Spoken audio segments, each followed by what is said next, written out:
오늘 하나님 말씀은 요한복음 19장 25절부터 27절 말씀입니다.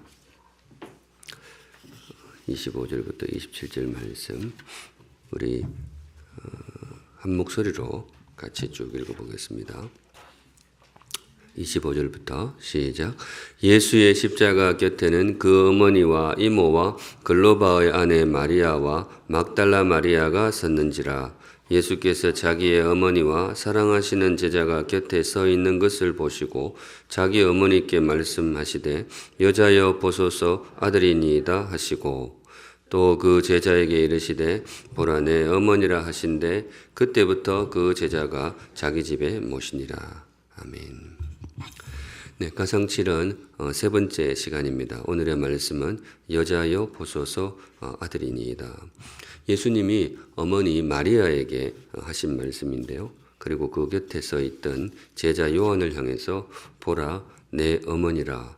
이 두 말씀을 한 쌍으로 묶어서 전통적으로 가상칠은 제3언으로 그렇게 분류를 합니다. 이 말씀에 담긴 메시지가 무엇일까? 잠시 설명을 좀 드리면 여자여 보소서 지금도 그런 분이 있을지 모르겠지만 예전에 이제 이 문구를 보고 오해를 하신 분들이 많아요. 어떻게 어머니를 보고 예수님이 여자여 이렇게 하느냐. 조금 육신의 어떤 관례랄까 이걸 좀 넘어서서 말씀하시는 좀 가벼운 말씀이 아닌가 그렇게 오해를 하는 분들이 있었는데 설교를 통해서 조금 들어보셨겠지만은 이 여자여 하는 단어가 사실 굉장히 높이는 그런 단어가 되겠습니다. 부인 아니면 우리말로 하면 여사님 이 정도가 되겠습니다. 예수님이 우리 그 어머니를 함부로 대할 분이 아니시죠. 네, 그렇게 이해하고 말씀 보시면 되겠습니다. 각설하고 주님의 가상칠은 제 세 번째 말씀 여자여 보소서 아들이니이다. 여기에 담긴 메시지가 무엇이냐. 제일 먼저는 예수님의 효심입니다. 예수님의 효심. 가상칠언을 묵상하다 보면 주님이 언급하시는 내용이 참 다양하다 이런 느낌을 받습니다. 이번 한 주간 쭉 보시겠지만은 우리의 삶 구석구석을 신앙생활도 물론 마찬가지지만 일상의 모든 부분들을 우리 삶의 중요한 국면들을 다 터치한다는 그런 느낌을 받습니다. 십자가의 고통 속에 마지막 가쁜 숨을 몰아쉬면서도 주님은 해야 할 말씀은 다 하시는 거죠. 또 가르쳐야 할 것은 빠짐없이 다 가르치고 숨을 거두신다 그런 느낌을 받습니다. 이 땅에서 주님이 우리를 위해 행하시는 마지막 사명으로 여기셨는 것 같다 그런 생각도 듭니다. 그러니까 온 힘을 다해 가르쳐야 할 것은 다 가르치고 가시는 거죠. 그 가운데 하나가 효심입니다. 주님께서 십자가에서 효심을 우리에게 가르쳐주고 있습니다. 자녀로서 부모보다 먼저 생을 마감하는 것은 굉장히 큰 불효입니다. 제가 곁에서 지켜봤습니다. 부모에게 그게 너무 큰 아픔이 됩니다. 물론 그걸 원해서 그렇게 하는 사람은 없지만은 어떤 부모에게는 큰 아픔이 됩니다.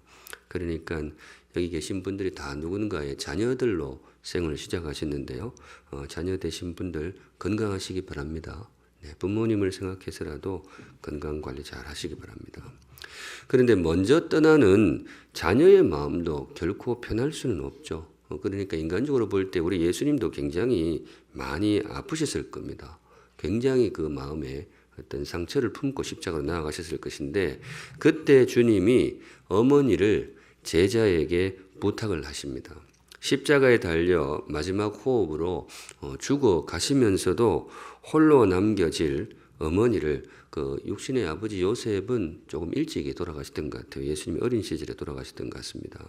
여하튼 홀로 남겨질 어머니를 이 사랑하는 제자에게 부탁을 하는 장면이 되겠습니다. 예수님이 마지막 유언 비슷하게 사랑하는 제자를 불러서 이 어머니를 좀 부탁한다 이렇게 하는 장면이 바로 가상칠은 제3원의 내용이 되겠습니다. 부모님을 생각하시는 거죠. 주님의 효심을 드러내는 장면이라고 볼 수 있겠습니다. 성도 여러분, 부모를 향한 자녀의 효심, 이거 유교의 가르침일까요? 네, 물론 유교에서도 그 대목을 강조하는 걸로 아는데 사실은 원래는 성경의 가르침입니다. 수천 년 전부터 성경이 강조하고 또 강조해온 백성의 도리, 하나님의 백성은 이렇게 살아야 된다라고 할 때에 거기서 절대로 빠지지 않는 것이 내 부모를 공경하라. 10계명 제5계명이죠. 10계명은 어떤 면에서는 가장 최초로 인류 최초로 기록된 주의 말씀이라고 할 수 있습니다. 모세를 통해서 우리가 창세기가 기록된 것으로 그렇게 알고 있는데 모세가 처음 창세기를 쓰기 전에 어떤 면에서는 제일 먼저 주님께서 손수 말씀이라는 것을 가르치기 시작할 때 처음으로 백성들에게 주의 백성의 도를 가르치신 것이 바로 십계명이 되겠습니다. 말씀 교육의 첫걸음이죠. 그런데 그때부터 주님은 부모 공경을 가르치셨습니다. 나의 백성들아 육신의 부모를 공경하라. 그 이후로도 이 가르침은 한 번도 끊어진 적이 없습니다. 선지자를 통해서 부모 공경을 가르치고 또 제사장을 통해서 거듭해서 가르치셨고 그것도 굉장히 엄중한 언어로 가르치셨습니다. 부모를 홀대하는 사람을 주님은 절대로 가벼이 여기지 않고 입에 담기 버거울 정도로 두려운 형벌을 경고하셨습니다. 그만큼 구약 시대부터 부모 공경은 아주 강조된 성도의 삶의 덕목이었습니다. 그리고 오늘 예수님의 마지막 수업이라고 할 수 있는 가상칠은 여기에도 부모 공경이 빠지지가 않습니다. 주님께서 친히 실천하는 모범을 통해서 부모 공경을 가르치고 계신데요. 조금 제가 뜸을 들입니다마는 그만큼 주님께서 소중히 여기시는 인간의 도리이고 성도의 도리라고 보시면 되겠습니다. 지금도 잘 하시겠지만은 우리 선물 성도 여러분 부모님을 공경하시기 바랍니다. 네, 공경하시고 그리고 부모 되신 분들 또 자녀들에게 꼭 공경을 받으시기 바랍니다.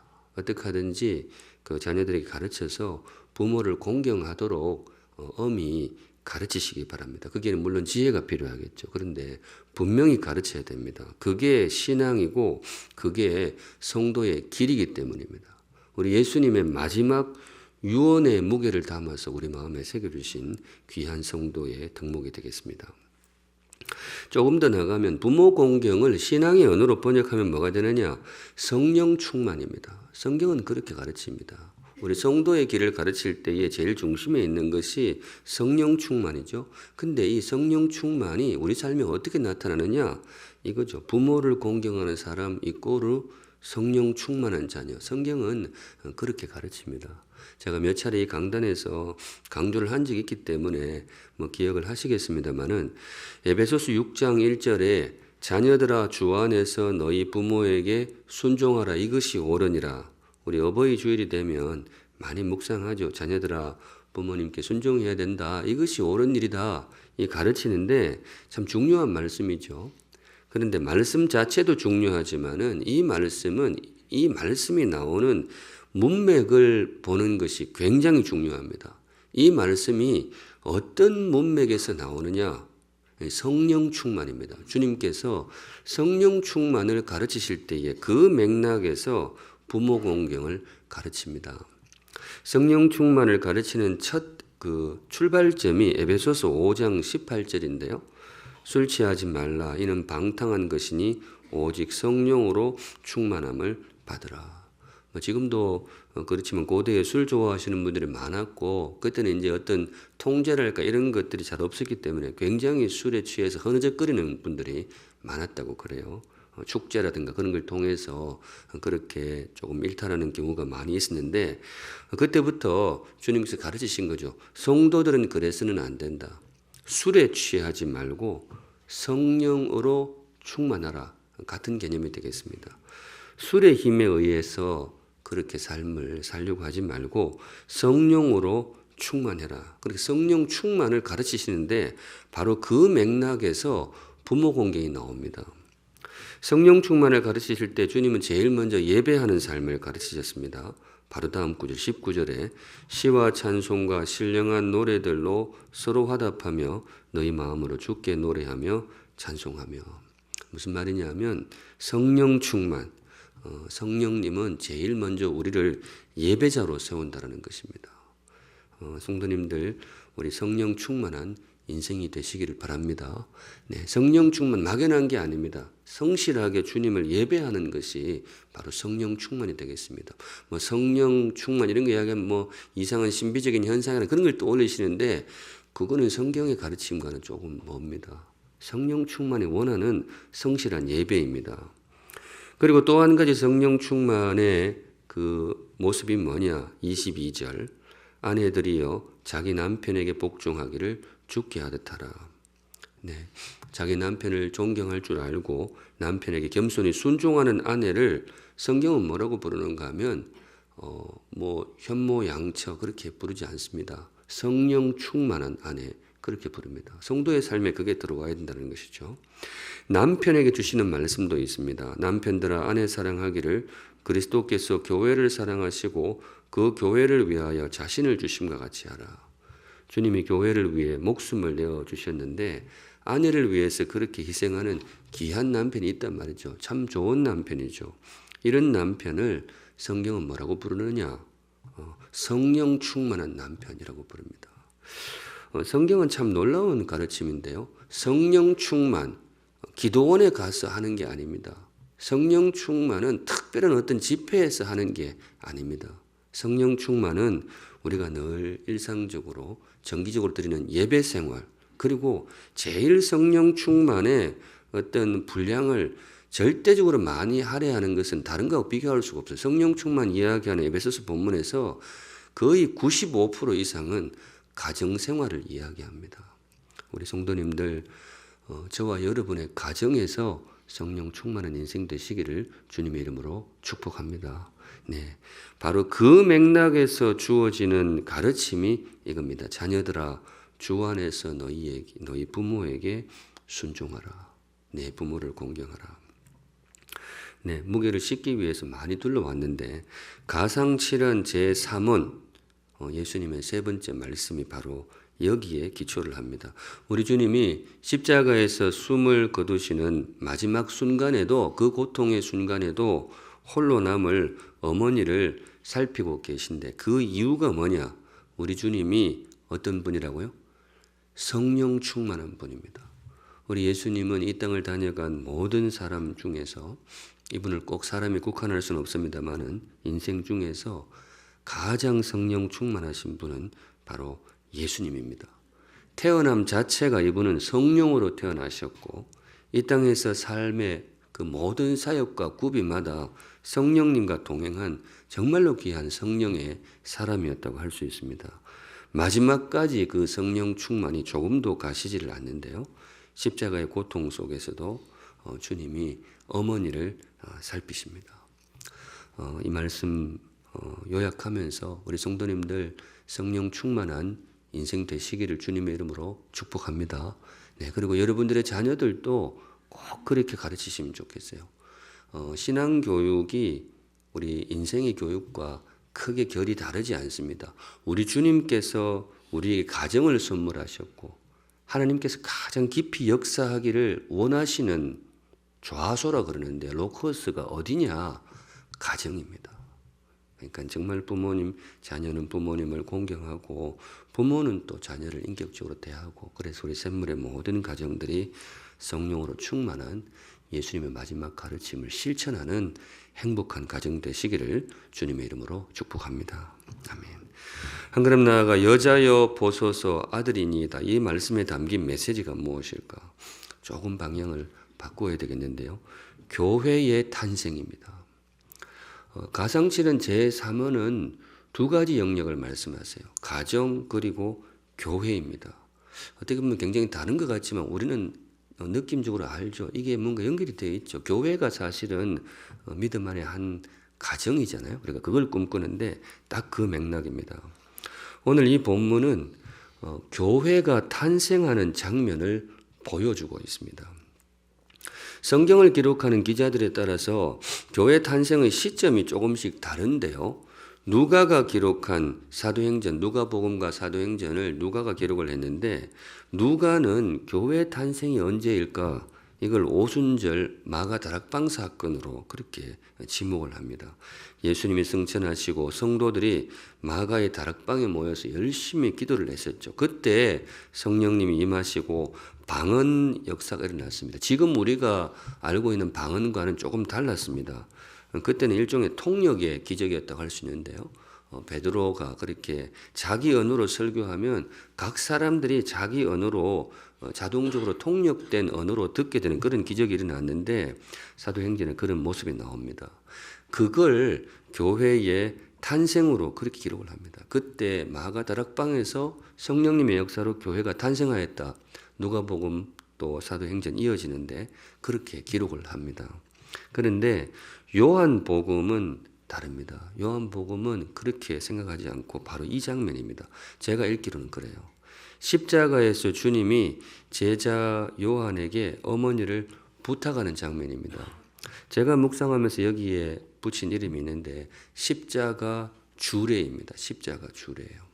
여러분 이 장면을 한번 쭉 보시면 주님이 일종의 결혼식, 물론 남편과 아내의 결혼식이 아니고 어머니와 새로운 아들의 가정 체결식으로 보시면 되겠습니다. 오늘 이 장면을 머릿속에 그려보시면 이 결혼식하고 비슷해요. 예수님이 십자가에 달리셔서 이렇게 하고 있잖아요. 조금 높은 단상에서 한 분 이렇게 하고 있고 그 다음에 남자 하나 들어오고 여자 하나 들어오는 거예요. 원래는 남남이에요. 어머니가 아니고 그 아들이 아닙니다. 그런데 남자 하나 여자 하나 불러놓고 예수님이 서약을 받으십니다. 여자여 보소서 아들이니이다. 뭐 조금 거칠게 이렇게 번역하면 오늘 이 사람을 아들로 받으시겠습니까? 아니면 이분을 어머니로 받으시겠습니까? 그걸 묻는 거예요. 그리고 남자에게 이야기를 합니다. 보라 너의 어머니이니라. 네가 오늘 이분을 어머니로 받겠느냐? 일종의 그 서약식을 주님이 십자가에서 이렇게 거행을 하시는 거예요. 그래가지고 결국 두 사람이 가족이 됩니다. 들어올 때는 남남이었어요. 어머니가 아니고 들어올 때는 아들이 아니었습니다. 그런데 나갈 때는 뭐예요? 어머니하고 모시는 거예요. 그래 아들하고 그렇게 두 사람이 나가게 됩니다. 이게 뭐냐? 교회입니다. 요한은 교회의 탄생을 바로 이 시점으로 봅니다. 그러면 어느 쪽이 맞느냐? 누가복음 사도행전이 맞느냐? 아니면 요한복음이 맞느냐? 둘 다 맞죠. 교회의 탄생은 역사적인 어느 한 시점에 국한하는 것은 어렵습니다. 교회는 영원 전부터 하나님의 마음속에 있었습니다. 그것이 역사의 구비마다 모습을 드러내게 되는데 어떤 분은 구약교회라는 말을 사용하시죠. 우리도 자주 쓰죠. 구약교회. 혹은 광야교회라는 말도 씁니다. 이스라엘 백성이 출애굽에서 광야를 헤맬 때 그걸 광야교회. 주님의 백성의 공동체는 태초부터 교회라고 불릴 수가 있었던 것이죠. 그런데 본격적으로 이스라엘 지경을 넘어서 온 열방을 품는 교회가 될 때 그 교회의 탄생 시점이 어디냐, 교회가 어디에 정초하고 있느냐 했을 때에 보는 관점에 따라서 마가다락방 성령 강림으로 보기도 하고, 그런데 요한은 제가 보기에 요한의 그 어떤 그 세상을 바라보는 관점이라 그럴까, 이게 굉장히 지혜로운 분 같아요. 십자가를 지목을 합니다. 주님의 십자가가 뭐였느냐? 요한은 그렇게 보는 거죠. 해산의 고통이었습니다. 그냥 죄사함의 고통을 넘어서 해산의 고통이었어요. 세상에서 가장 아름다운 아기를 주님이 십자가에서 잉태를 하시고 해산을 하십니다. 그 잉태한 태어난 아기의 이름이 뭐냐? 그게 교회라는 거예요. 어머니가 아니던 사람이 어머니가 되고 아들이 아니던 사람이 아들이 되는 것, 그게 교회다. 저는 사실 예전부터 이 대목을 굉장히 중요하게 보았습니다.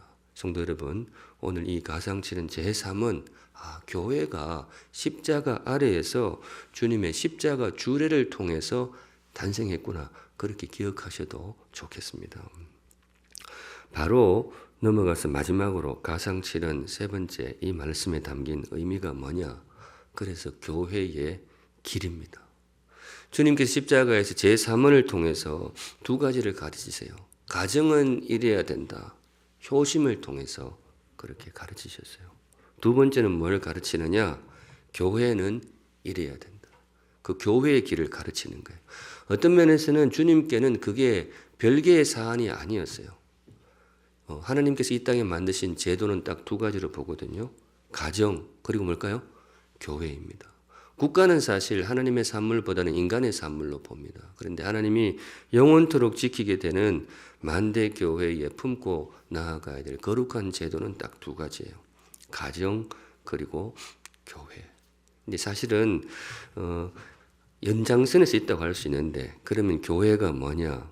바로 주님 안에서 가족이 되는 사람, 이것이 교회가 되겠습니다. 십자가에서 그걸 가르치는 거예요.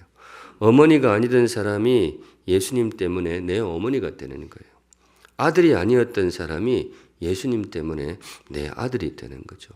이 모든 가정의 관계 속에서 우리가 교회를 바라보라. 바로 그런 교회를 이루라. 주님께서 십자가에서 가르치신 교훈이 되겠습니다.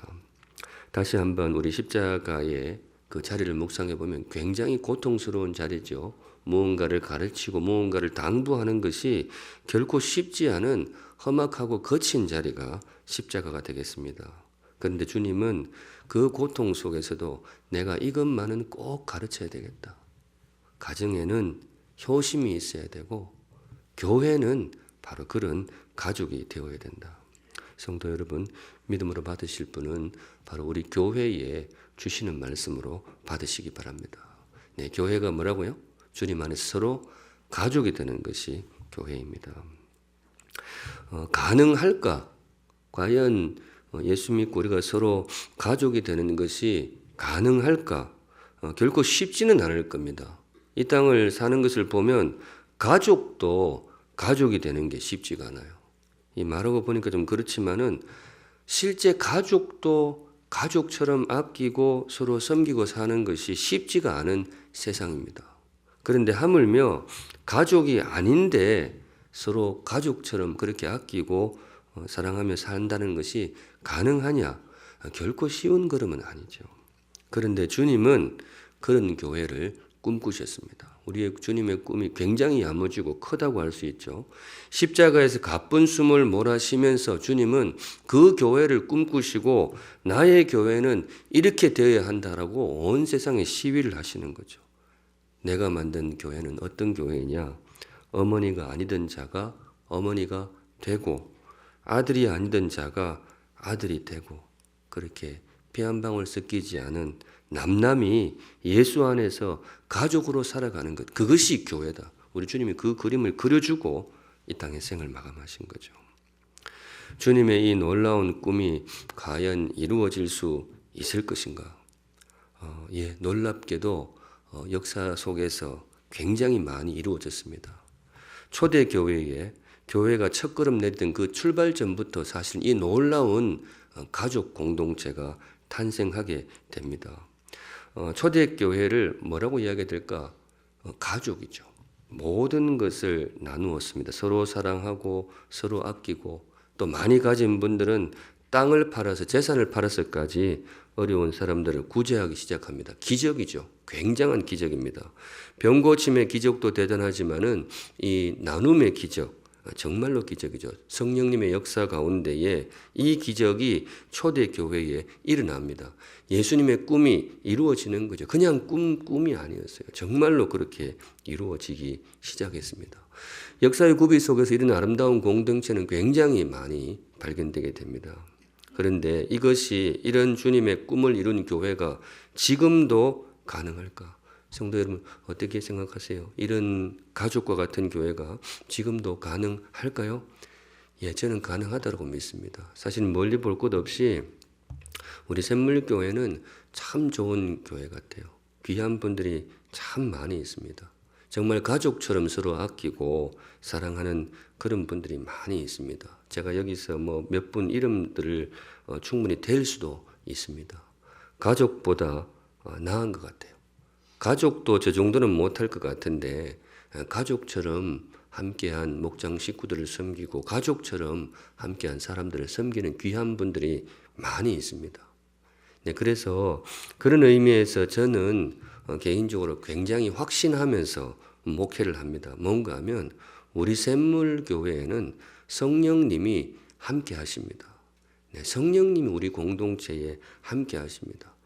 바깥에 그 분들은 샘물교회를 좀 차갑게 보는 교회도 있기도 하는 것 같아요. 설교하고 가신 목사님들이 저 목사 먹기 힘들겠다. 아무도 아멘을 안 해. 뭐 그렇게 하기도 해요. 근데 저는 개인적으로 그래요. 사실 처음에 왔을 때 좀 힘들었어요. 2018년도에 힘들었는데 괜찮아요. 근데 성령 충만은 아까 말씀드렸듯이 거기에 있는 게 아닙니다. 성령 충만은 우리 가정을 이루어가는 모습에서 나타나게 되고요. 교회가 살아가는 모습에서 성령 충만을 감지하는 겁니다.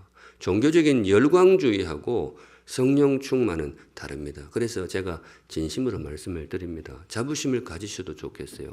저도 신학을 공부한 사람이고 성경을 조금 아는 사람인데 우리 샘물교회는 성령 충만한 교회가 맞습니다.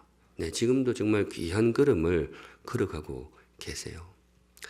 그런데 한 가지 주의할 것이 있는데 이것도 잘하고 계신데요. 강요가 되면 안 됩니다. 서로를 섬기고 서로를 가족처럼 보듬고 하는 거 좋은데 이게 강요가 되면 안 돼요. 그리고 이게 기계적인 제도가 되면 안 됩니다. 성령 충만과 대척점에 서 있는 것이 뭐냐? 이게 참 묘한데 제도가 그래요. 우리 이걸 제도화하자. 그건 저는 앞으로 하지 않을 거예요. 조금 더디고 조금 이렇게 엉성해 보여도 지금처럼 철저히 자발성에 기초한 그런 걸음을 가야 됩니다. 그래서 내가 보기에 조금 더딘 사람도 수용할 수 있어야 됩니다. 그래서 조금 다양한 모습들이 나오는 게 좋아요. 왜냐? 성령님의 역사의 가장 큰 특징 중에 하나가 다양성입니다. 다 달라요. 그리고 성령님의 역사의 절대적인 표지 중에 하나가 뭔가 하면 자발성입니다. 우리 하나님은 강압하는 분이 아닙니다. 제도로 옥죄는 분이 아닙니다. 감동 주시는 대로 움직이는 것이 성령의 길입니다. 저는 쭉 지금 한 5년 정도 샘물 목회를 하고 있는데 우리 샘물 공동체의 가장 큰 강점이 이게 아닌가 싶어요. 강요하는 분위기가 없어요. 그런데도 귀한 일들이 많이 일어납니다. 그런 점에서 저는 참 확신합니다. 세상에 많은 교회들이 있지만은 우리 샘물은 정말로 성령님이 함께 하시는 교회가 분명합니다. 지금까지도 잘 걸어오셨는데 우리 겸손하게 앞으로 기도하면서 주님이 꿈꾸신 아름다운 교회를 향해 한 걸음 한 걸음 나아갈 수 있기를 우리 주님의 이름으로 축복합니다. 아멘. 오늘은 여기까지 보겠습니다. 여자여 보소서 아들이니이다. 네, 여자여 보소서 아들이니이다. 보라 내 어머니라.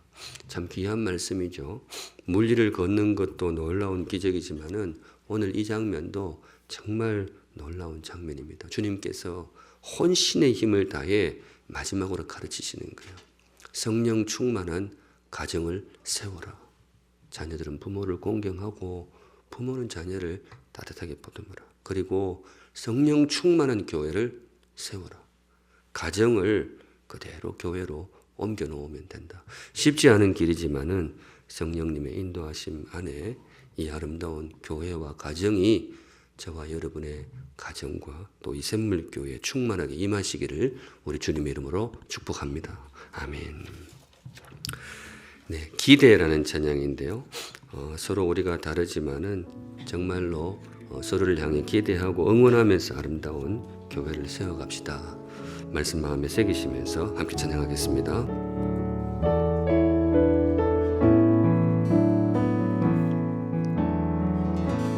주 안에 우린 하나 모습은 달라도 예수님 한 분만 바라네. 사랑과 선행으로 서로를 격려해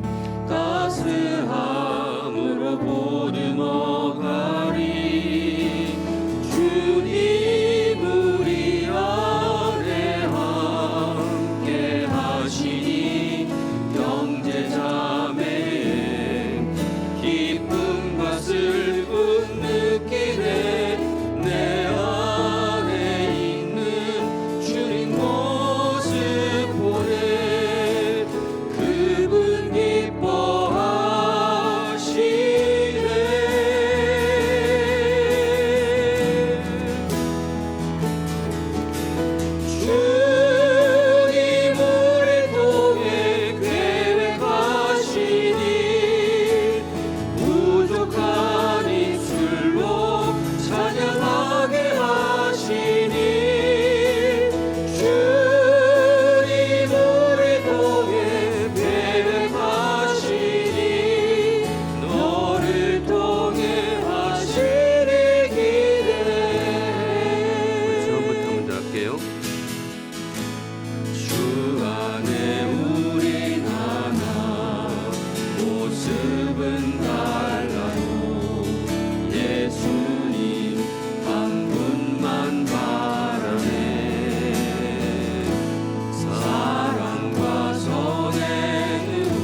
말씀 마음에 새겨 있으면 기도하도록 하겠습니다.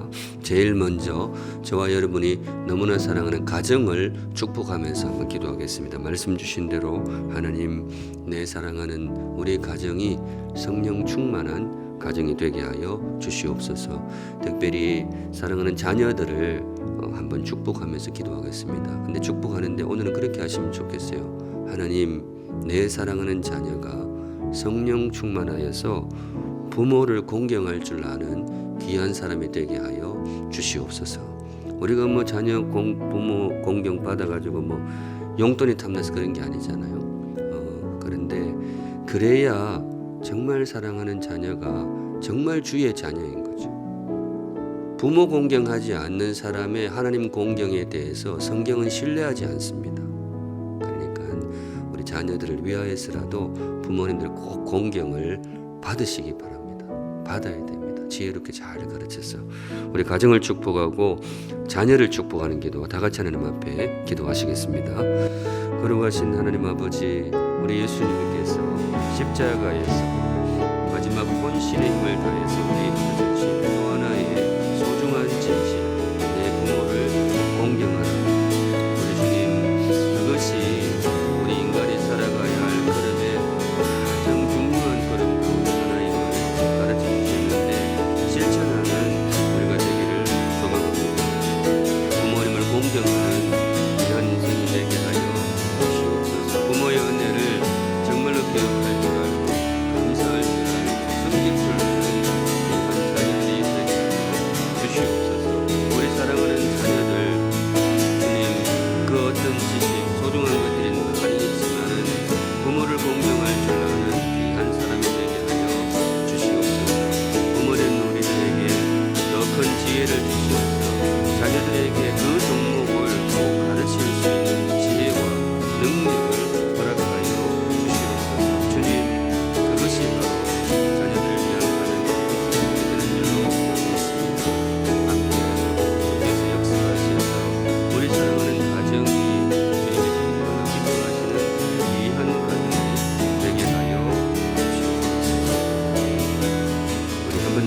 기도하실 때에 교회를 축복하며 기도하도록 하겠습니다. 하나님, 우리 샘물교회 지금까지도 열심히 달려왔는데 성령 충만한 교회 되게 하여 주시옵소서.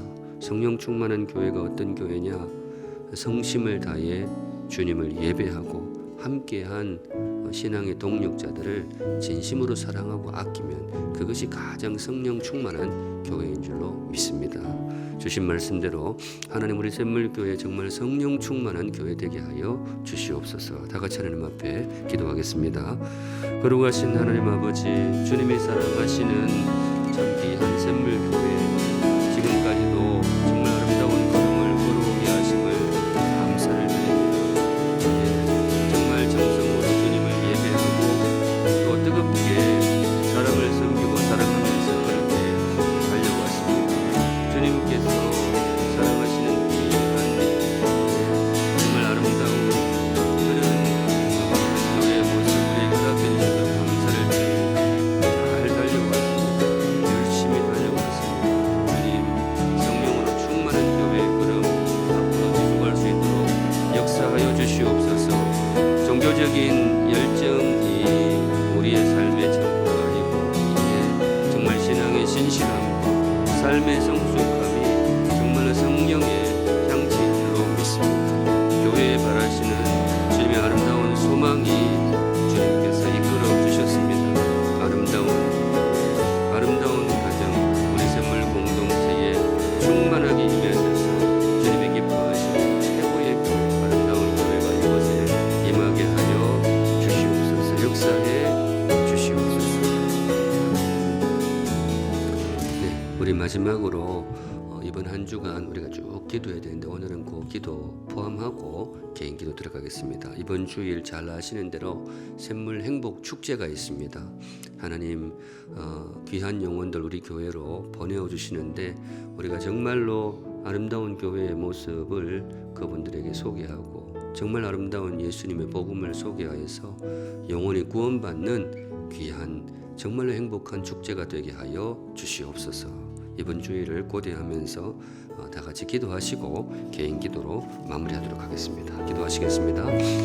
거룩하신 하나님 아버지, 주님께서 우리를 사용하셔서 지난 6개월 샘물 행복 축제를